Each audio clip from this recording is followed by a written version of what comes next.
Shalom Aleihim. Bapak Yahweh memberkati saudara sekalian.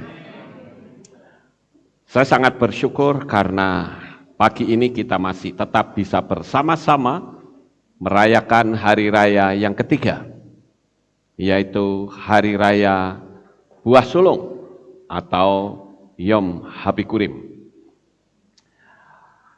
Dari 3 hari itu, saudara-saudara, kita dihadiri oleh beberapa jemaat, baik yang ada di kota ini maupun dari beberapa jemaat, baik Nganjuk, Semarang, Jakarta, Solo, Surabaya, dan Jogja.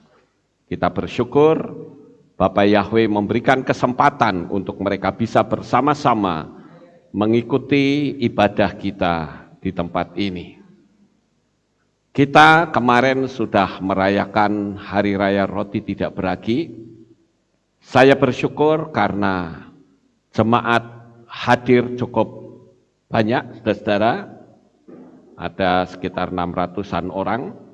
Dan saya bersyukur karena ibadah perjamuan kudus kita itu setahun sekali dan orang bisa tetap mengikutinya. Pada pagi ini, saudara-saudara, kita akan mendengarkan firman Tuhan yang pagi ini mengambil tema, lihatlah Yeshua penyelamat Israel, pujilah dia. Tadi kita sudah menyanyikan pujian. Hine Yeshua, Yeshuat Yisrael, hinehu halelu. Itulah teks dalam bahasa Ibrani. Sekarang yang perlu kita mempertanyakan adalah, kenapa kok bangsa Israel? Kenapa bukan bangsa-bangsa lain saja? Kenapa dikatakan penyelamat Israel? Bapak Ibu yang terkasih, kalau dipertanyakan kenapa harus Israel, maka tidak seorang pun yang bisa menjawab sepandai apapun orang itu berteologia. Karena hak prerogatif untuk menyelamatkan itu adalah bukan manusia, tetapi Sang Pencipta sendiri, yaitu Bapa Yahweh. Jadi kalau dipertanyakan, kenapa sih harus Israel? Kenapa bukan bangsa lain? Kenapa bukan kita? Yaitu hak prerogatif Tuhan. Kita nggak bisa untuk mengatakan kenapa bukan saya. Namun demikian, saudara-saudara, kita perlu bersyukur.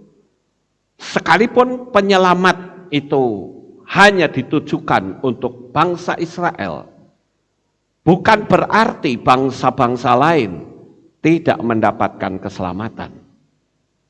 Selama ini orang berpikir bahwa dalam perjanjian lama itu tidak ada bangsa lain yang diselamatkan.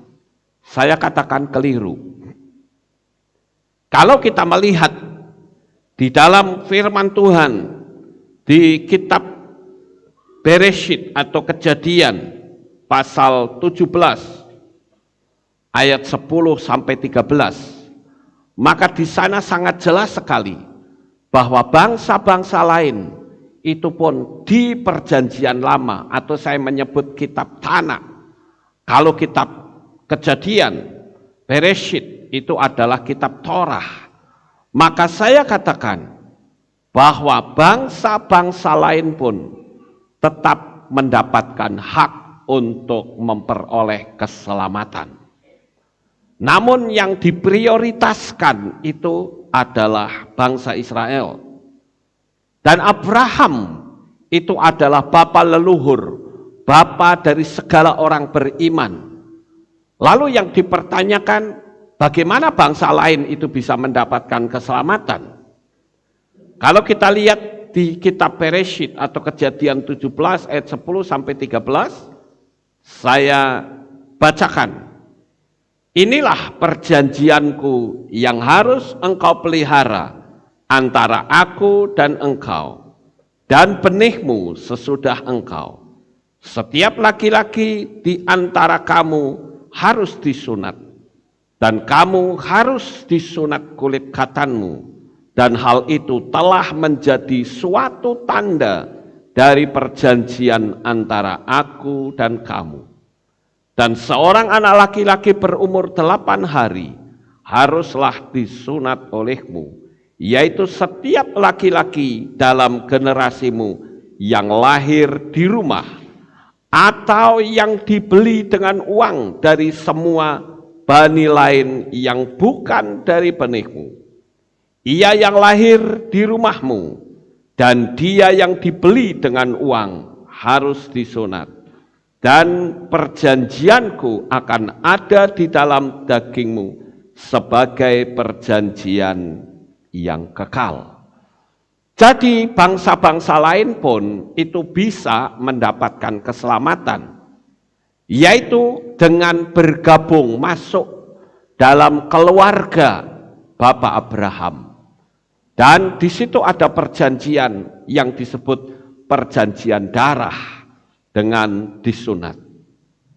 Bapak Ibu Saudaraku yang terkasih, kita perlu melihat tentang Yeshua sebagai penyelamat Israel. Siapakah Yeshua itu?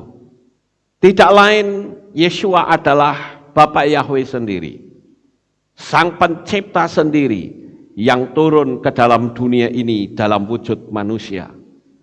Kalau kita bersama-sama tadi sudah menyanyi, Hine Yeshua, Yeshua Israel.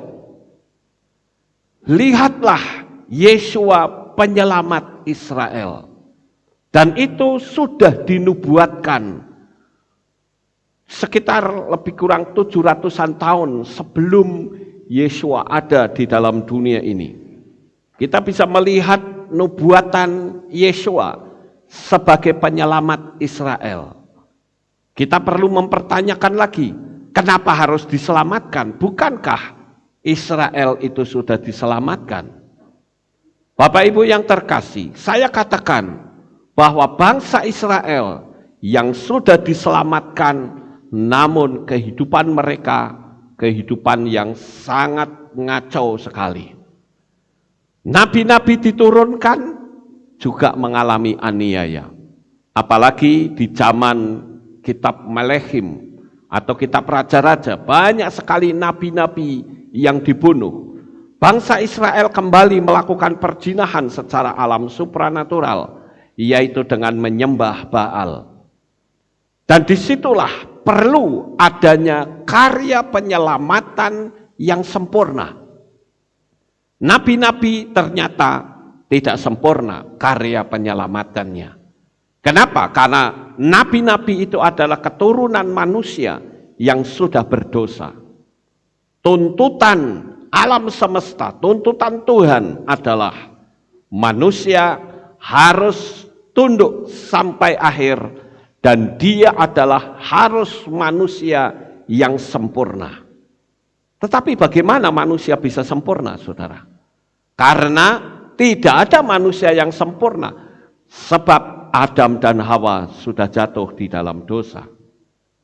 Di atas muka bumi ini tidak ada satupun yang sempurna, yang berhak untuk memberikan jaminan keselamatan. Kalau tidak ada yang sempurna, lalu siapa yang paling sempurna? Tidak lain adalah Bapak Yahweh sendiri. Sementara yang perlu diselamatkan itu adalah manusia. Maka jalan satu-satunya adalah Yahweh Sang Pencipta itu turun ke dalam dunia ini dalam wujud manusia, dialah Yeshua HaMashiach.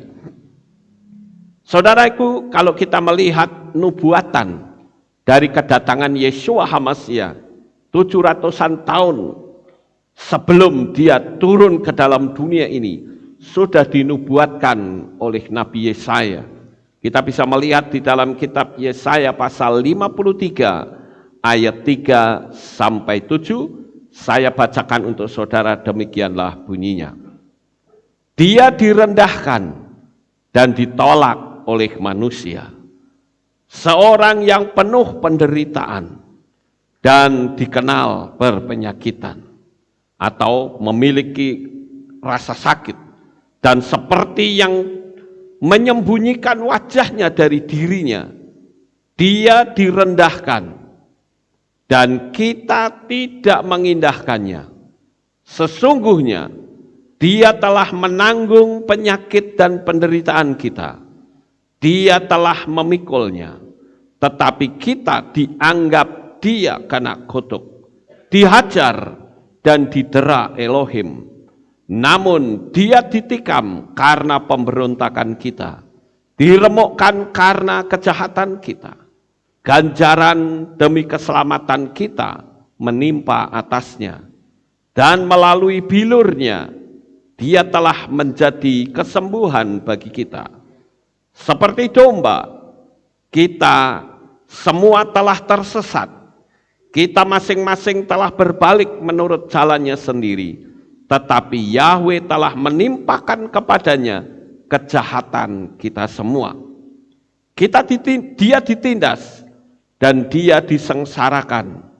Tetapi dia tidak membuka mulutnya.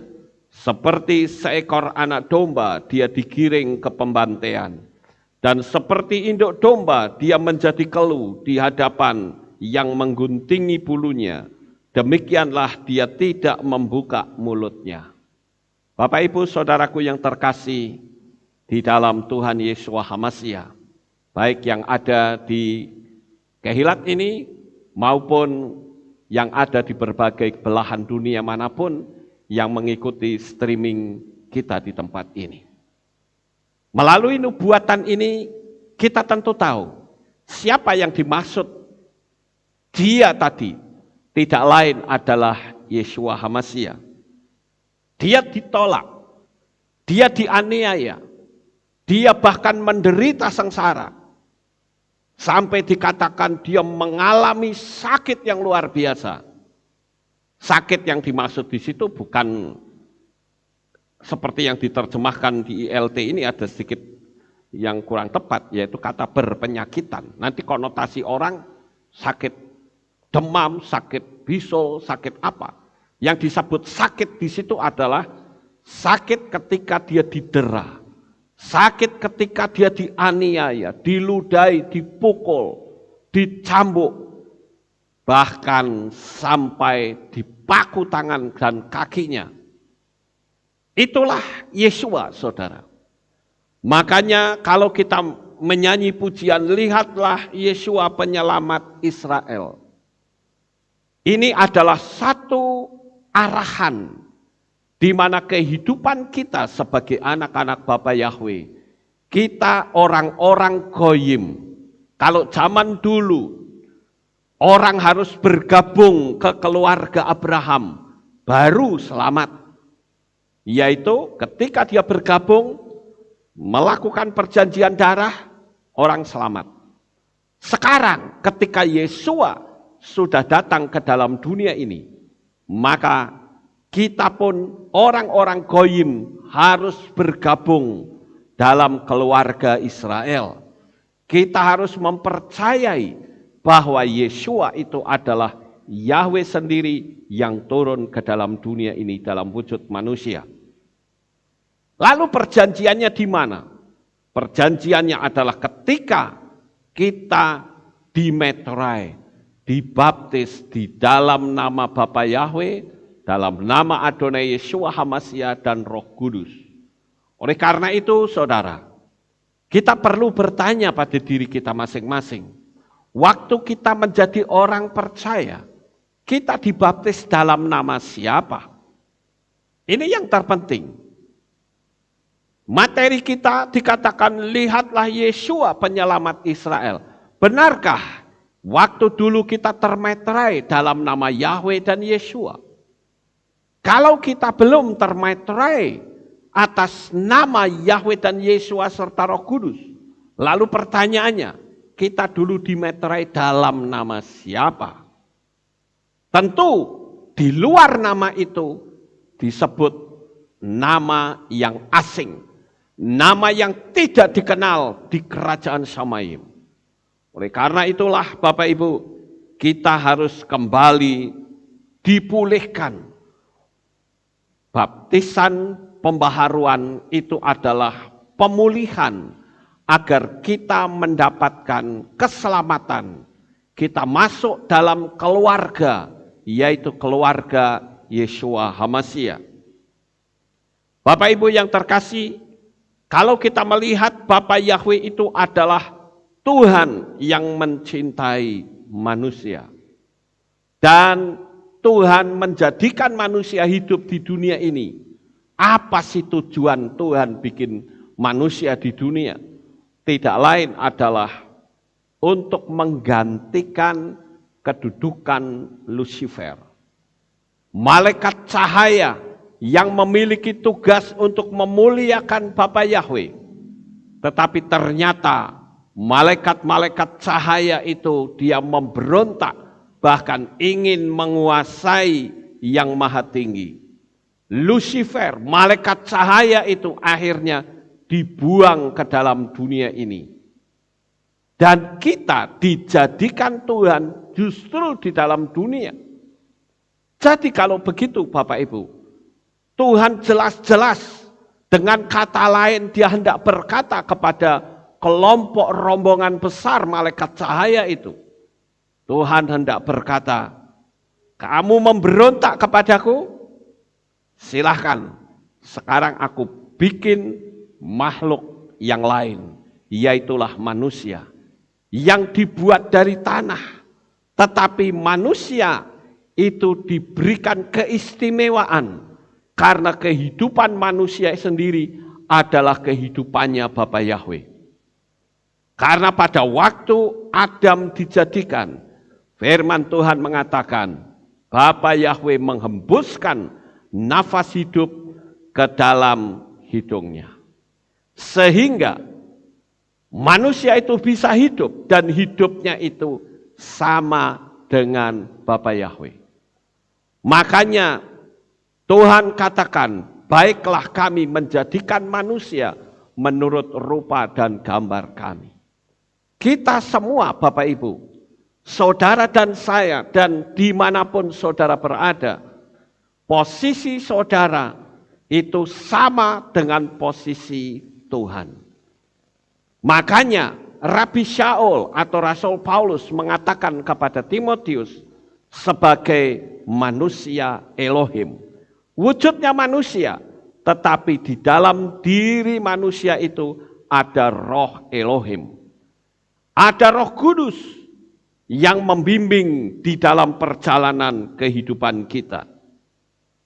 Bapak Ibu Saudaraku, sejak pertama kali manusia jatuh di dalam dosa, maka Tuhan sudah menubuatkan akan datangnya Yeshua HaMashiach.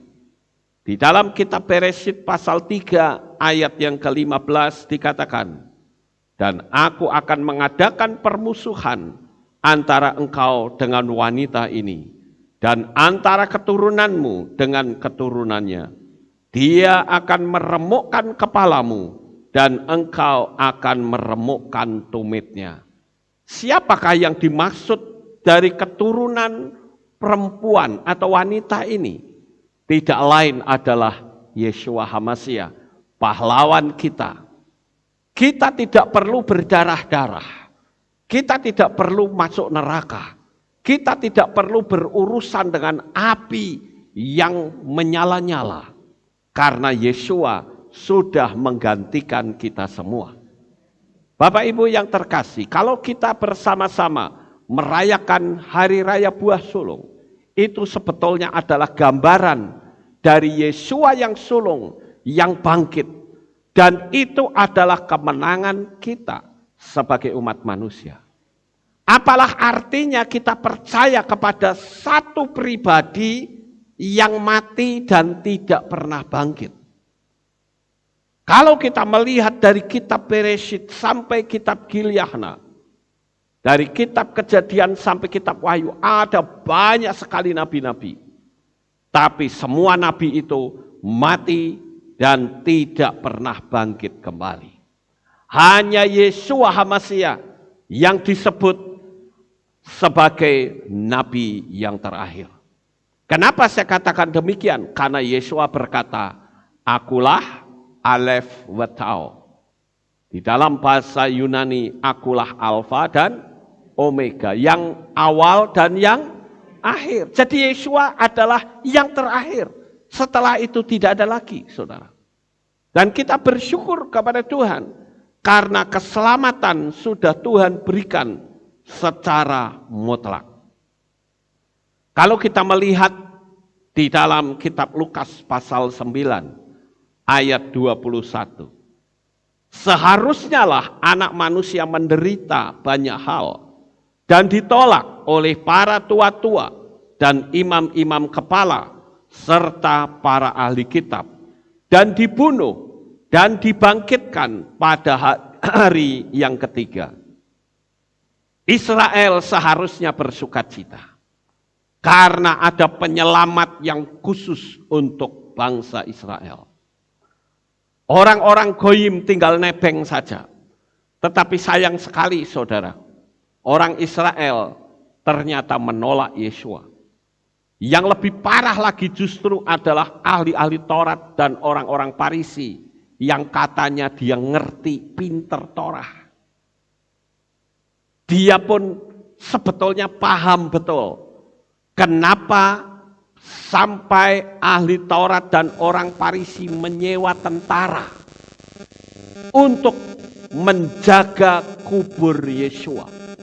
Yang berarti sebetulnya orang-orang Farisi, ahli Taurat itu paham bahwa Yesua betul-betul akan bangkit. Itu sebabnya dia berusaha dengan cara manusianya. Kubur itu dijaga, kubur itu disegel, tetapi kekuasaan Bapa Yahweh tidak bisa diintervensi oleh kekuatan manusia manapun juga. Melalui kebangkitan Yesua, Bapak Ibu, menjadi suatu tolak ukur bahwa setelah kita percaya kepadanya, tidak ada perkara yang mustahil. Kalau hari ini kita sering mendengar ada orang yang mati, sulit bisa dibangkitkan. Kalau dia dibangkitkan, toh dia juga mati lagi. Tetapi Yesua, dia mati, pada hari yang ketiga dia bangkit kembali. Dan itu tandanya, apa yang Yesua katakan, akulah kebangkitan dan hidup, dia buktikan kemahakuasaannya. Dia bangkit artinya tidak ada lagi yang mustahil. Saya tidak tahu apa yang menjadi mustahil dalam hidup saudara saat ini. Tetapi dengan kita percaya, kita meyakini akan kuasa kebangkitannya, maka tidak ada perkara yang mustahil bagi kita orang-orang yang percaya. Saudaraku yang terkasih, saat bangsa Israel menolak Yesua, bahkan membunuhnya, maka keselamatan itu akhirnya terbagi kepada semua bangsa. Siapapun boleh meraih keselamatan dengan gratis. Cukup mengundang Yesua masuk di dalam hatinya dan menerima metrai keselamatannya. Maka pada saat kita mati, kita sudah dipastikan mendapatkan jaminan keselamatan yang mutlak. Haleluya. Itulah yang perlu kita syukuri Bapak Ibu. Itu sebabnya di dalam iman kita tidak mengenal kata semoga, mudah-mudahan. Karena jaminannya ada. Yesua katakan, akulah satu-satunya jalan, kebenaran dan hidup. Seorang pun tidak akan sampai kepada Bapa kecuali melalui aku. Itu jaminan mutlak, Bapak Ibu. Oleh karena itulah setan berusaha untuk menggagalkan karya keselamatan kita. Tetapi hari-hari terakhir ini kita selalu harus melihat Yesua sang penyelamat, Yesua sang guru agung kita. Kita perlu menjalani kehidupan yang sama dengan Yesua. Kita terus berusaha. Karena kalau saya berkata kita akan mencontoh Yesua, orang selalu berkata, mana bisa? Yesua itu kan sempurna. Kita kan tidak sempurna. Itu sebabnya Tuhan katakan, hendaklah engkau menjadi sempurna sama seperti Bapamu yang di sorga. Yang di Samayim adalah sempurna. Jadi untuk kita menjadi pelaku Torah, tidak lain adalah kita harus melihat Yesua sebagai Torah kehidupan. Bapak Ibu yang terkasih, kalau kita lihat juga di dalam kitab Yohanan atau Yohanes pasal 19 ayat 14 dan 15. Dikatakan, dan hari itu adalah persiapan pesta, dan kira-kira jam ke-6 dia berkata kepada orang-orang Yahudi itu, lihatlah rajamu. Namun mereka berteriak, enyahkan, enyahkan, salibkan dia. Pilatus berkata kepada mereka, haruskah aku menyalibkan rajamu? Imam kepala itu menjawab, kami tidak mempunyai raja selain Kaisar. Wah, ini jahat sekali saudara-saudara. Dia ahli Torah yang dia ngerti di dalam Torah itu ada nubuatan tentang Yesua, ditolak. Maka sebetulnya kalau kita mau pertanyakan, kesalahan Yesua sampai dia dihukum mati itu apa sih? Saya sering bertanya kepada teman-teman Kristen yang lain. Saya tanya, Yesua itu sebetulnya salahnya di mana? Ada yang berkata, ya karena dia pamornya lebih tinggi. Orang lebih tertarik sehingga ahli Taurat dan orang Farisi itu tersaingi. Saya katakan salah pendapat seperti itu. Pendapat yang paling benar adalah kenapa Yesua sampai dihukum mati? Karena dia mengaku bahwa akulah Yahweh. Dikatakan akulah dia. Firman Tuhan, Yesua berkata, kamu akan mati dalam dosamu. Kalau kamu tidak percaya bahwa akulah dia. Siapakah yang dimaksud dia itu? Tidak lain adalah Bapa Yahweh. Maka dari ayat itu jelaslah, Yesua itu bukan pribadi yang lain. Dia adalah pribadi Yahweh sendiri yang turun ke dalam dunia ini. Bapak Ibu saudaraku yang terkasih. Oleh karena itu saya katakan bahwa menurut teologi Ibrani, istilah Tritunggal itu tidak tepat. Karena Tritunggal itu selalu berkata pribadi yang berbeda. Tetapi saya katakan Yesua itu adalah pribadi Yahweh sendiri. Ada yang mengatakan bahwa Yesua bukan Yahweh. Kenapa? Karena Yesua berdoa kepada Bapa Yahweh. Ya karena dia tidak mengerti dunia alam roh. Tapi untuk mendapatkan penjelasan sebetulnya gampang saudara. Kalau Yahweh itu ehad. Saya mau tanya dengan saudara, tolong dijawab dengan tegas. Yahweh itu maha kuasa atau tidak? Maha kuasa. Tegas ya Bapak Ibu. Nah sekarang dengan kemahakuasaannya bisa nggak dia menjadi sejuta fenomena? Bisa, bagus sekali. Jadi kalau dia bisa menjadi sejuta fenomena, berarti untuk dia menjadi tiang awan dan tiang api, tentu saja bisa, amin. Kalau saudara lihat bangsa Israel ada di padang gurun, ada tiang awan yang menutup seluruh perkemahan Israel seperti payung raksasa. Apakah itu awan secara alamiah? Tidak. Kalau awan secara alamiah, pasti umurnya mungkin 10 menit hilang, kena angin saudara. Tetapi ini adalah fenomenanya Bapa Yahweh sendiri. Bapa Yahweh menjadi tiang awan, dan kalau malam hari dia menjadi tiang api. Bapa Yahweh juga pernah menjadi fenomena tangan yang menulis di dinding kerajaan Belsasar. Bapa Yahweh juga pernah turun ke dalam dunia ini dalam wujud manusia ketika dia menolong 3 orang pemuda, Hananya, Misael, Azaria. yang dikenal sebagai Sadrah, Mesah, dan Abednego, itu adalah fenomena Bapa Yahweh. Tetapi di antara semua fenomena itu, yang paling istimewa adalah ketika dia turun ke dalam dunia ini dalam wujud manusia, tetapi dia dilahirkan seperti manusia pada umumnya. Itulah yang saya katakan, Bapa Yahweh bisa menjadi sejuta fenomena. Kalau tidak bisa berarti kalah dong dengan Sun Gokong, saudara. Kalau saudara sering membaca komik, saudara ada siluman kera yang bernama Sun Gokong. Kalau dia dikeroyok oleh 100 orang, dia bisa menggandakan diri menjadi 100 orang. Makanya saya katakan, bisa nggak Bapak Yahweh menjadi sejuta fenomena? Bisa. Pertanyaan yang berikutnya, bisa nggak dia berdialog dengan fenomenanya sendiri atau fenomenanya yang berbicara dengan dia? Bisa nggak? Bisa. Kalau tidak bisa berarti Bapak Yahweh bukan Maha Kuasa.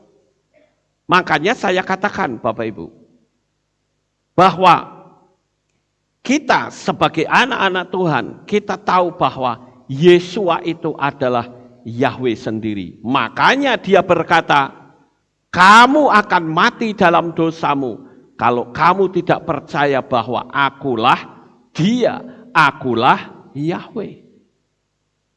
Itulah alasannya kenapa ahli Taurat dan orang Farisi menghukum mati Yesua. Karena dianggap Yesua itu menghujat Sang Pencipta. Orang-orang Farisi dan ahli Taurat tidak tahu bahwa Dia adalah memang Sang Pencipta itu sendiri. Jadi kalau Yesua sudah menyelamatkan umat manusia, betapa bahagianya kita, saudara. Kita tidak perlu melihat ke yang lain.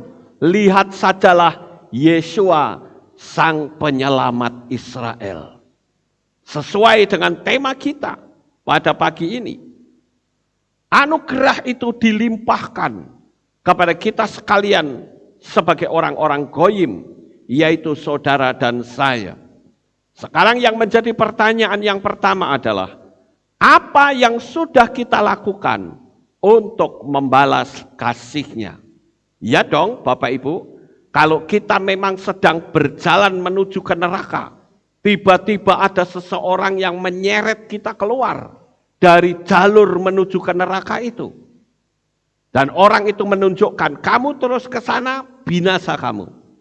Begitu kita lihat, wah ternyata api. Kita tentu berterima kasih, bukan? Kita tentu bersyukur, bukan? Kita juga akan berkata, Tuhan, aku akan mengabdi kepadamu. Aku akan melayani Engkau. Aku akan lebih sungguh-sungguh lagi karena Engkau sudah menyelamatkan aku. Jadi pertanyaan pertama, apa yang sudah kita lakukan untuk Tuhan? Pertanyaan ini perlu dipertanyakan pada diri kita masing-masing. Dan Tuhan itu paling suka adalah saat kita membawa jiwa-jiwa baru datang kepada Bapa Yahweh. Ada banyak orang yang sampai hari ini ketika menyebut Yahweh saja dianggap sesat. Tetapi sayangnya mereka kok panggil dengan berkata haleluya. Mereka tidak tahu bahwa haleluya itu artinya pujilah Yahweh. Karena halelu itu artinya pujilah. Yah itu adalah kependekan dari Yahweh. Jadi haleluya itu artinya pujilah Yahweh. Tetapi Yahweh malah ditolak. Sungguh aneh fenomena ini Bapak Ibu. Oleh karena itu kita sebagai anak-anak Tuhan, kita perlu menyadari, kita orang-orang yang sudah diselamatkan. Yang kedua, kalau dikatakan lihatlah Yesua Sang Penyelamat Israel, mungkin kita akan berkecil hati, Tuhan saya bukan orang Israel. Betul, saudara bukan orang Israel. Di sini, di Kehilat ini saja, ada orang Jawanya, ada orang Tionghoanya, ada orang Bataknya, ya macam-macam saudara-saudara. Itu hanya dalam wujud daging. Tetapi ketika kita percaya kepada Bapa Yahweh, kita sudah dijadikan Israel secara rohani. Itulah anugerah yang besar. Jadi kita ini adalah Israel rohani karena iman kita berasal dari sana. Iman kita bukan dari India. Iman kita bukan dari Arab. Iman kita bukan dari Cina. Iman kita bukan dari Yunani. Tapi iman kita berasal dari Israel. Jadi layaklah jikalau kita perlu melurus-luruskan hal-hal yang tidak ada dalam kitab suci. Kita harus luruskan Bapak Ibu. Kalau saya melihat ya, ada banyak hal yang sebetulnya tidak pernah ada dalam kitab suci, tetapi dilakukan. Contoh, kita sering melihat ada orang masuk neraka katanya setan yang menyiksa. Ya kan? Banyak kesaksian-kesaksian di mana-mana. Emangnya setan bisa menyiksa manusia di neraka? Kok enak sekali, enak dong jadi setan. Ya, di dunia bisa ganggu orang, setelah orang mati masih nyiksa orang lagi. Padahal kitab suci mengatakan setanlah yang disiksa. Lalu pertanyaannya, siapa yang menyiksa? Ya keadaan tempat itu. Yang membuat setan itu kepanasan karena api neraka. Jadi itu tidak pernah ada, tetapi dipercaya. Yang kedua, yang tidak pernah ada ketika orang-orang Kristen berdoa tangannya selalu dikatopkan, ditutup. Betul nggak Bapak Ibu? Ayo coba di mana-mana, saudara yang ada di berbagai belahan dunia, yang sedang mengikuti streaming saya. Kalau saudara berdoa bagaimana? Begini atau begini? Ayo. Tidak pernah ada dalam kitab suci kita yang berdoa tangannya ditutup. Tidak pernah ada. Tapi kok orang melakukannya, lalu sumbernya dari mana? Ya nggak tahu, itu sumber dari luar otomatis. Dan kita harus mengabaikan sumber dari luar. Dan yang ketiga, saudara, kata Allah sebagai generic name atau generic name. Dan bahkan kata Allah itu juga dijadikan personal name. Padahal kata Allah itu dalam pola Ibrani tidak pernah ada. Ini yang paling parah, sampai baptisannya pun dalam nama itu, saudara. Sehingga orang jadi bingung, sebetulnya ini apa? Apakah Kristen atau Islam? Orang jadi bingung, Bapak Ibu. Yang tidak ada dalam kitab suci, yaitu apa? Natal. Yesua lahir tanggal 25 Desember. Tunjukkan di mana ayatnya. Enggak ada, saudara-saudara. Loh, enggak ada kok diimani.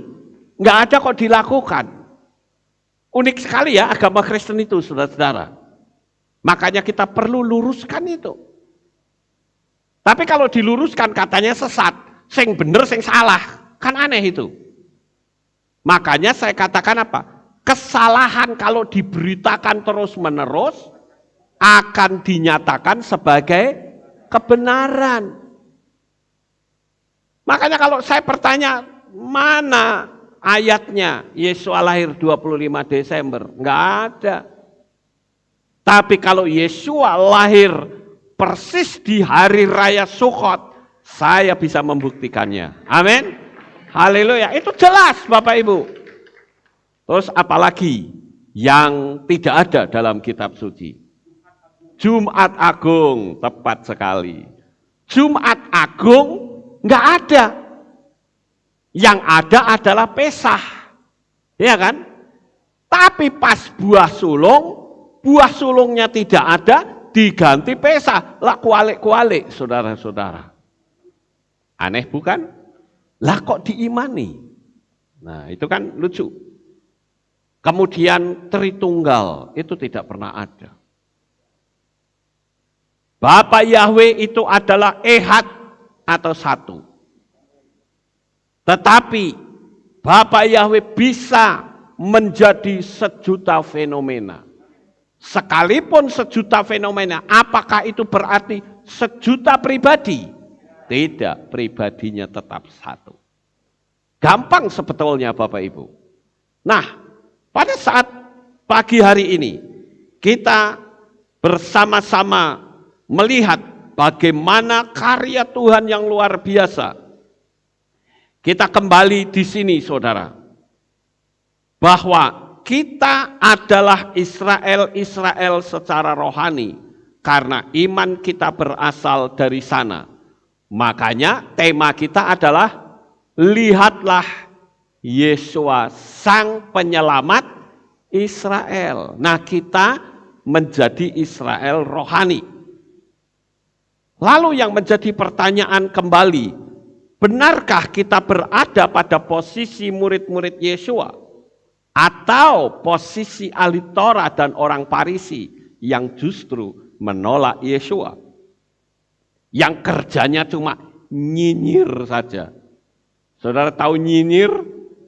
Ya, nyinyir itu artinya orang yang tukang ngegosip, orang yang tukang ngomentari negatif, itu nyinyir namanya, saudara. Ya. Kemudian jika kita benar berada di pola yang kita imani, kenapa sekarang kita melihat banyak orang yang kecewa kepada Tuhan? Lalu pertanyaannya, di mana sebetulnya iman mereka?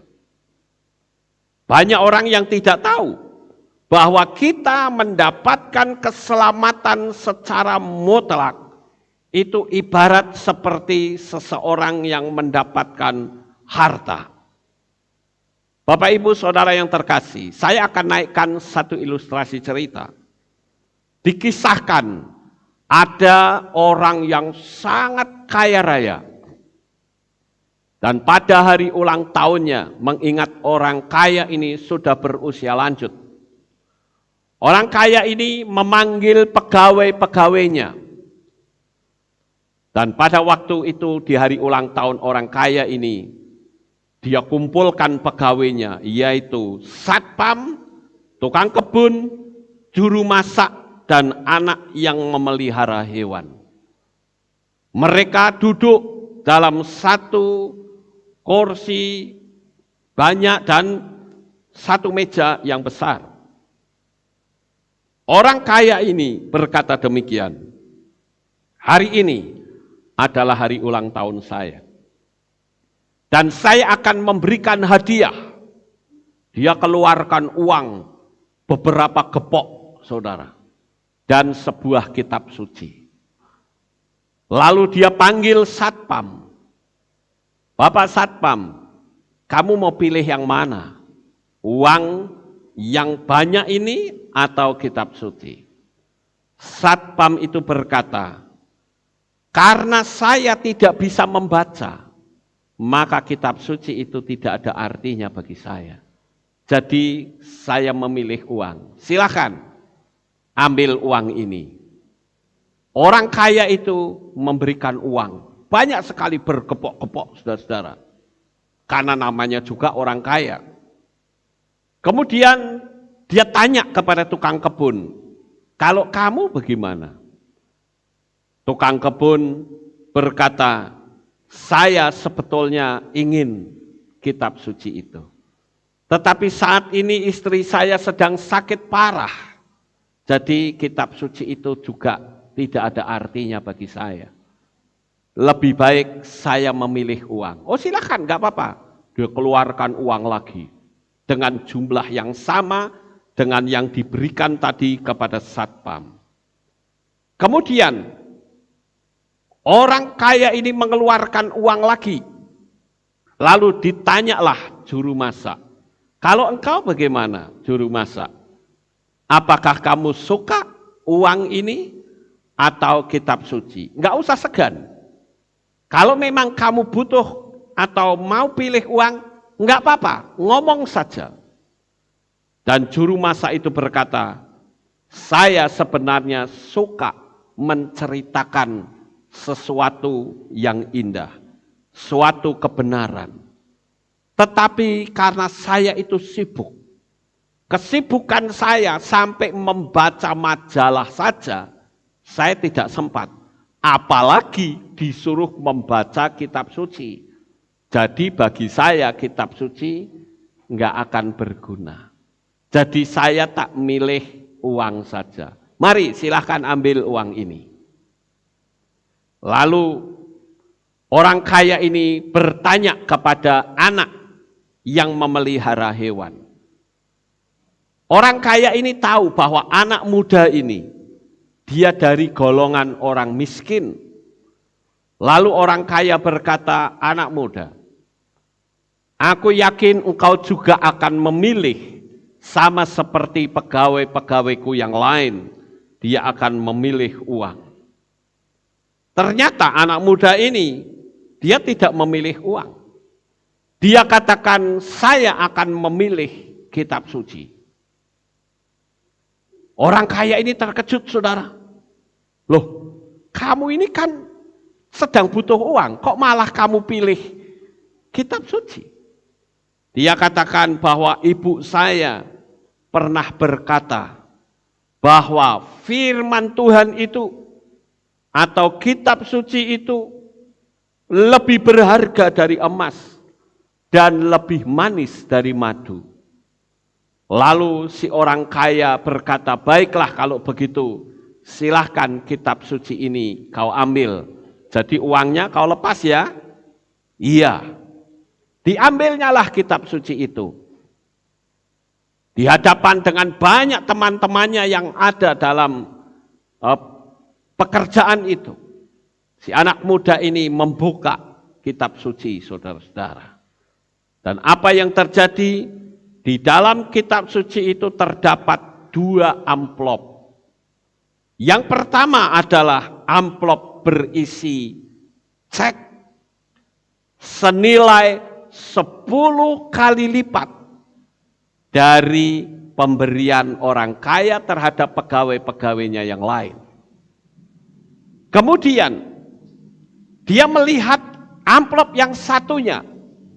Di situ tertulis tulisan tangan dari orang kaya itu. Dia katakan bahwa siapapun yang memilih kitab suci ini akan mewarisi seluruh harta kekayaan yang aku miliki. Saudaraku yang terkasih, kisah ilustrasi ini berhenti sampai di sini. Tetapi kita bisa melihat makna filosofi di balik cerita ini, saudara. Yang pertama adalah banyak orang yang tidak menyadari bahwa sebenarnya kitab suci itu berisi kekayaan surgawi. Banyak orang yang selalu berpikir duit, duit, duit. Sampai karena saking pikirannya duit melulu, ibadah pun sudah tidak lagi sempat. Lalu apa bedanya dengan pegawai-pegawai tadi yang pikirannya hanya tertuju pada duit? Kenapa Anda tidak memilih untuk beribadah? Karena di situ ada keinginan Tuhan, di mana kita sudah diselamatkan. Kita harus melihat Sang Guru besar kita, Yeshua HaMashiach. Dan saya katakan, saudara, perhatikan kata-kata saya itu penting. Jikalau orang tahu bahwa jerih lelahmu di dalam mengikut Tuhan dan jerih lelah kamu melayani akan mendatangkan kekayaan yang besar di Syamaim, orang akan berebut untuk menggantikan kedudukan saudara. Sekali lagi perhatikan kata-kata saya itu penting. Jikalau orang tahu bahwa jerih lelahmu dalam mengikut Tuhan. Jikalau orang tahu bahwa jerih lelahmu dalam melayani pekerjaan Tuhan akan mendatangkan kekayaan yang sangat besar di Samaim. Orang akan berebut menggantikan kedudukanmu. Tetapi sayang sekali banyak orang yang tidak melihat upahnya nanti di Samaim. Bapak Ibu Saudaraku yang terkasih, itu sebabnya Yesua pernah membuat sebuah perumpamaan di dalam kitab Matius atau kitab Matius pasal 13 ayat 44 sampai 46 dikatakan, lagi pula kerajaan surga itu seumpama harta yang terpendam di sebuah ladang, yang setelah menemukannya, seseorang memendamnya, dan oleh karena sukacitanya itu, ia pergi menjual segala sesuatu sebanyak yang ia miliki, dan dia membeli ladang itu. Lagi pula, kerajaan surga itu seumpama seorang pedagang yang mencari mutiara yang indah. Dan setelah menemukan sebutir mutiara yang sangat mahal, sambil pergi ia menjual segala sesuatu sebanyak yang ia miliki dan dia pun membelinya. Satu perumpamaan yang sangat indah, saudara. Di situ diceritakan ada seseorang yang melihat ladang. Nampaknya ladang ini gak berguna. Tetapi ketika dia melihat di ladang itu ternyata ada harta karun, dia tutup kembali. Dia memiliki harta sebanyak apapun dia jual untuk membeli ladang itu. Orang yang nggak ngerti akan berpikir, kamu dasar goblok, sudah tahu rumahmu bagus kok malah beli ladang yang jelek seperti itu. Tapi dia tidak tahu bahwa sebetulnya di ladang itu ada harta karun. Lihatlah Yesua penyelamat Israel. Selama kita tahu bahwa di balik pengikutan kita kepada Yesua ada upah yang besar di Samaim, kita akan terus berpegang kepada iman untuk Yesua HaMasiah. Bapak Ibu Saudaraku yang terkasih, kita harus tahu bahwa ketika kita ada di kursi pengadilan Tuhan kelak, sebelum saya tutup khotbah saya akan tunjukkan kepada saudara bahwa kelak ketika kita berhadapan dengan kursi pengadilan Tuhan, maka kita akan berhadapan dengan dua kitab. Kitab yang pertama disebut kitab kehidupan atau Sefer HaChaim. Kitab kehidupan itu adalah kitab yang berisi nama-nama kita. Nama-nama yang telah termeterai. Yaitu apa? Ketika kitab kehidupan dibuka dan nama kita ada di dalamnya, maka Tuhan akan berkata, silahkan masuk ke dalam rumah Bapa yang maha indah. Kitab kehidupan itu saudara bisa lihat di dalam kitab Gilyahna atau kitab Wahyu pasal 20 ayat 12 dan ayat 15. Saya bacakan untuk saudara. Dan aku melihat mereka yang mati, kecil dan besar, yang berdiri di hadapan Elohim, dan dibukalah gulungan kitab, juga dibuka gulungan kitab yang lain, yang adalah kitab kehidupan. Dan mereka yang mati dihakimi dari apa yang tertulis di dalam kitab gulungan kitab itu, sesuai dengan perbuatan-perbuatan mereka. Ayat. Dan jika seseorang tidak didapati tertulis di dalam kitab kehidupan itu, ia dilemparkan ke dalam lautan api. Pertanyaannya adalah, benarkah namamu sudah tertulis dalam kitab kehidupan? Ini perlu dipertanyakan loh saudara. Benar gak nama saya sudah tertulis dalam kitab kehidupan? Jalani hidup ini sesuai dengan firman Tuhan, yakinlah namamu akan tercantum abadi dalam kitab kehidupan itu. Haleluya. Sekarang kitab yang kedua yang perlu saudara lihat, yaitu kitab peringatan, atau dalam bahasa Ibrani disebut Sefer Zakaron. Sefer Zikaron. Sefer Zikaron itu adalah kitab peringatan. Kitab peringatan itu isinya apa, saudara? Kitab peringatan itu berisi tentang catatan-catatan perbuatan baik dan yang menghormati nama Yahweh. Dan itu ada di dalam kitab Malachi atau kitab Maleakhi pasal 3 ayat 16. Di sana dikatakan kemudian orang-orang yang takut akan Yahweh akan berbicara bersama masing-masing kepada sesamanya, dan Yahweh memperhatikan dan mendengarkannya. Dan sebuah kitab peringatan, perhatikan kata kitab peringatan, telah tertulis di hadapannya bagi mereka yang takut akan Yahweh dan bagi mereka yang menghormati namanya. Yang menghormati nama Yahweh dan menghargai serta mengikutnya. Nama saudara, kehidupan saudara semua tertulis dalam kitab Zikaron atau Sefer Zikaron. Jadi saya meyakini bahwa perjalanan hidup saya sudah tertulis dalam Sefer Zikaron, bahwa sayalah yang memproklamirkan nama Yahweh di Indonesia ini. Bapak Ibu saudaraku yang terkasih, dua kitab inilah yang sangat penting yang Tuhan tunjukkan kepada kita. Lihatlah Yeshua penyelamatmu, mana yang akan kau lakukan sebagai balas budi kepada Yeshua yang telah berdarah-darah demi menyelamatkanmu.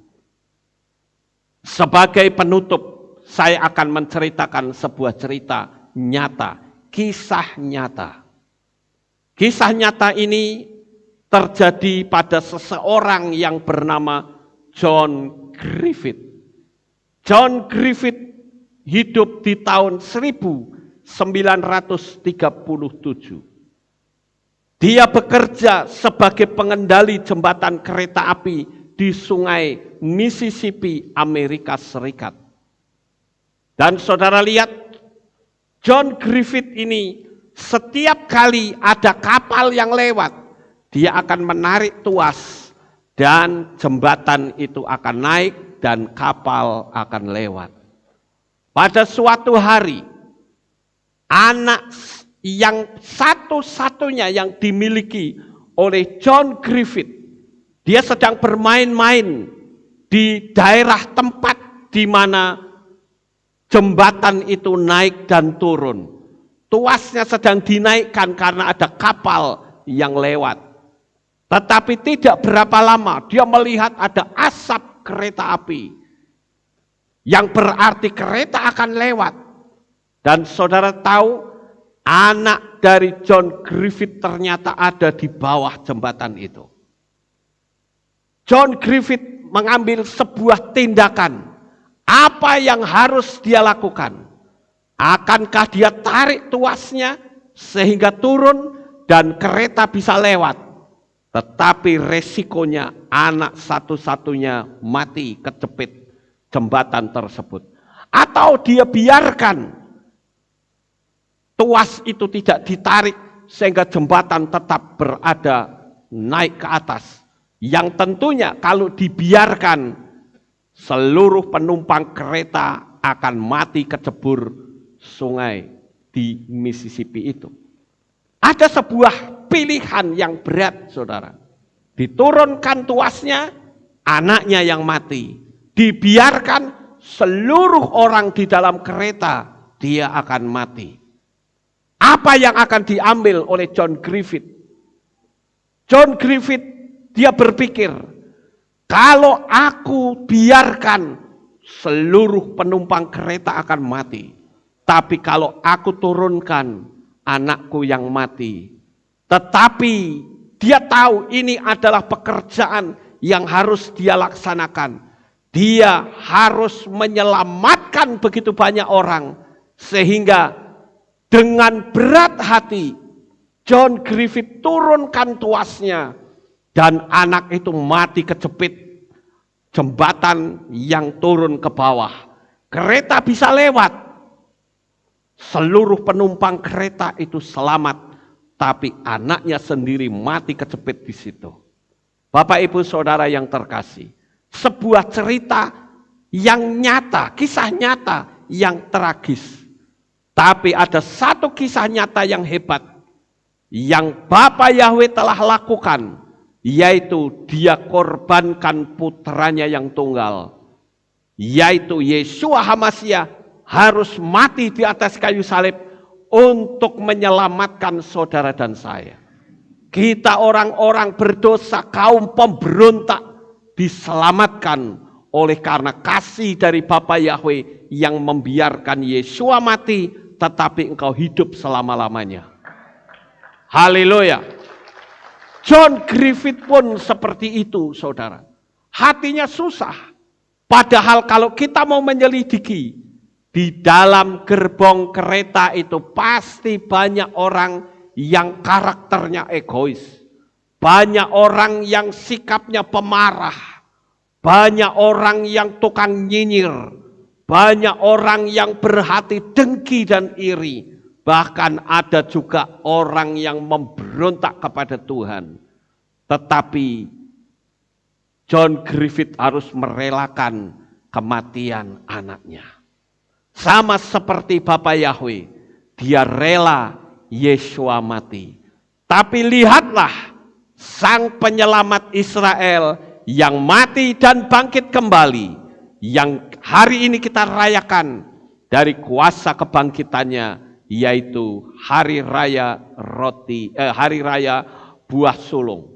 Dan hari ini saya katakan saudara semua, baik yang ada di tempat ini maupun di berbagai belahan dunia manapun, engkau yang percaya kepada Bapa Yahweh di dalam Yeshua HaMasyiah sudah dipastikan mendapatkan jaminan keselamatan. Sukses besar untuk saudara. Bapa Yahweh memberkati. Haleluya. Kita tunduk kepala dan kita akan berdoa. Kami mengucapkan terima kasih dan syukur kepadamu ya Tuhan. Pada saat pagi hari ini, kami bersama-sama telah mendengarkan renungan firman-Mu. Biarlah apa yang kami renungkan kami boleh tanamkan di dalam hati kami. Terima kasih Bapa Yahweh, terpujilah Engkau, dan kami akan selalu melihat penyelamat Israel, Yeshua HaMasyiah. Di dalam nama Adonai Yeshua HaMasyiah, kami sudah berdoa. Semua yang percaya berkata, amin. Haleluya. Bapak Ibu sekalian yang terkasih, saat ini kita akan bersama-sama untuk mengikuti yaitu doa bagi persembahan buah sulung. Namun sebelumnya kita akan mendengar pengumuman terlebih dahulu. Kami persilahkan.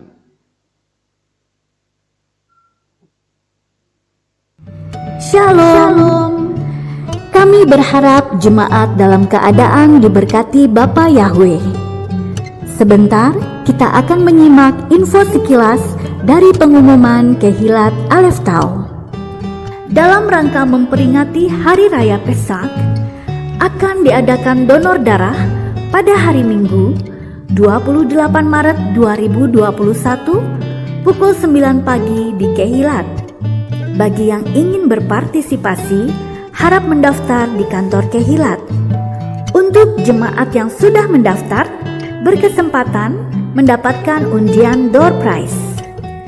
Hari Raya Roti Tak Beragi atau Matzah Penutup akan dilaksanakan pada hari Jumat 2 April 2021 pukul 6 sore dengan tema Inilah Aku Untuk Melayanimu ibadah Syabat 3 April 2021 digabung hari Jumat. Info perkawinan. Akan dilangsungkan pemberkatan perkawinan pasangan ST Cahyo Gunawan dengan Eli Endrawati pada hari Rabu 31 Maret 2021 pukul 10 di Kehilat Aleftau. Bagi jemaat yang ingin memberikan doa restu, bisa hadir dengan menaati protokol kesehatan. Info ibadah anak. Ibadah anak akan dimulai kembali pada hari Minggu 4 April 2021 pukul 9 pagi di Kehilat. Untuk itu kami menghimbau Bapak Ibu Saudara dapat mengajak putra-putrinya untuk mengikuti ibadah anak.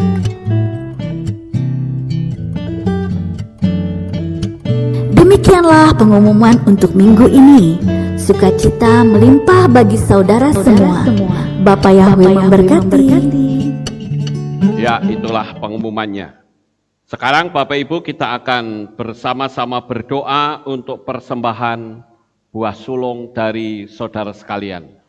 Bagi saudara yang belum punya kesempatan untuk memberikan persembahan sulung, kami berikan kesempatan saat ini. Kenapa?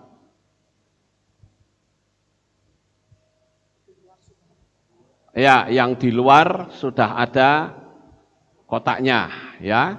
Jadi bagi saudara yang akan memberikan persembahan sulung, kami memberikan kesempatan sekarang. Setelah itu kita akan bersama-sama berdoa dan sekaligus kita akan menutup di dalam doa.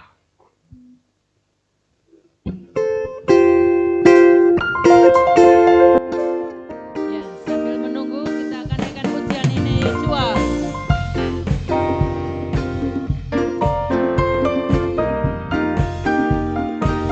Haleluya. Ini Yesua, Yesua Israel ineu. Haleluya. Ini Yesua ribona olam ineu.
Baik Bapak Ibu Saudara, kita akan bersama-sama berdoa.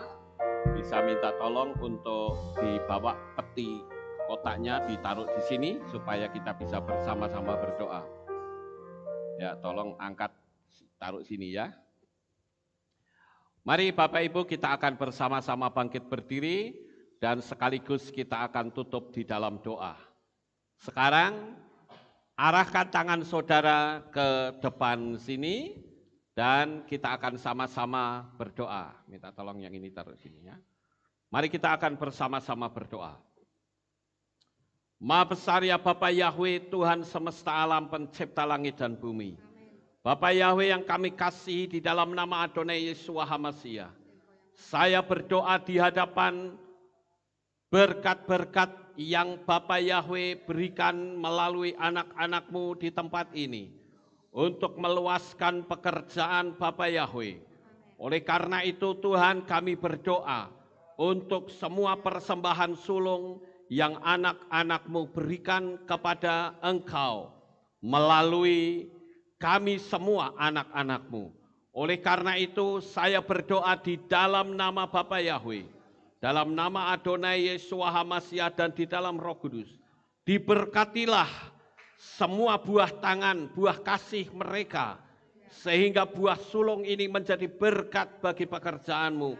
Dan kami percaya Bapa Yahweh akan membalas dengan berkat-Mu yang semakin berlimpah. Sekali lagi kami katakan dalam nama Bapa Yahweh, diberkatilah seluruh persembahan sulung ini, dan diberkatilah tangan-tangan yang sudah memberikannya dengan kasih kepadamu.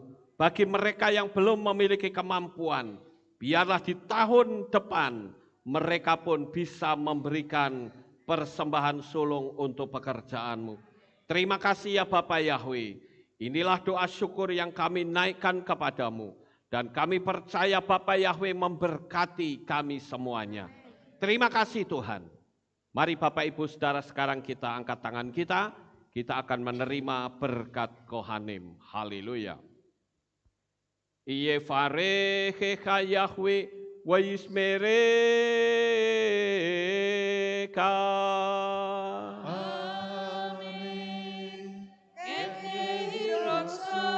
Yair Yahweh panau eleka wihuneka.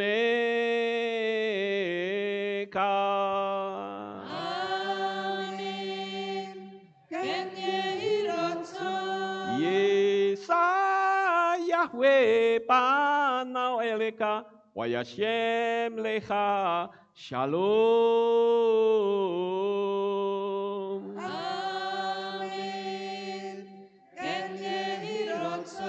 Baruk ata Baer o Faruk ata Basadeh. Engkau akan diberkati di kota dan kau akan diberkati di ladang. Amin. Baruk peribitne kau friat mat kau fri fahem teka shekar ala peka westerot soneka.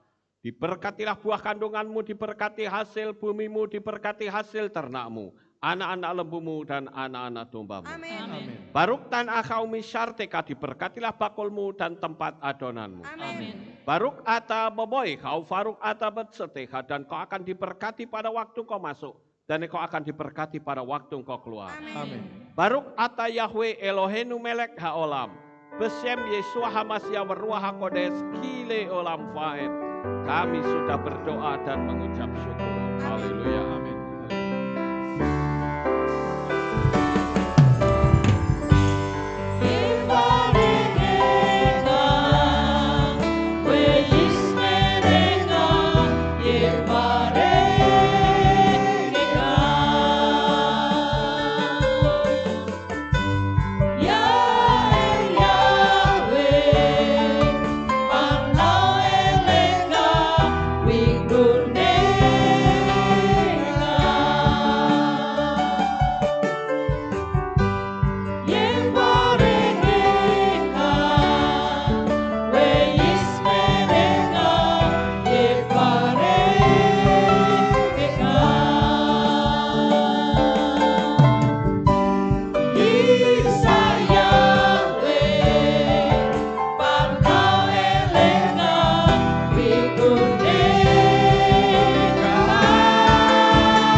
Bapak Ibu Saudara, jangan berjubel ya saat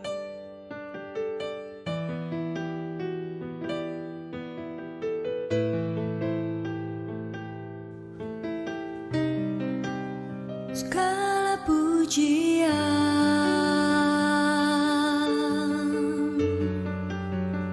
hanya untuk-Mu Tuhan,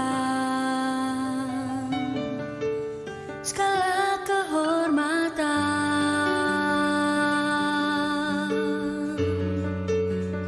juga punya-Mu Tuhan. Dari puncak tertinggi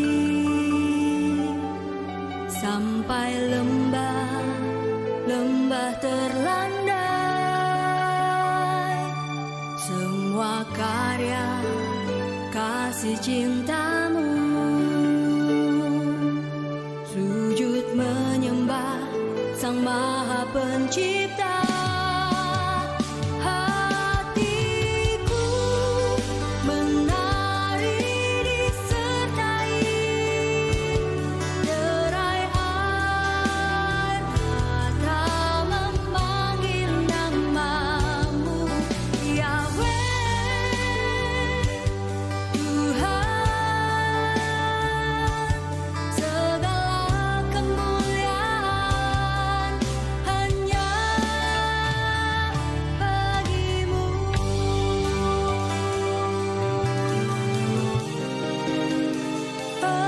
Engkaulah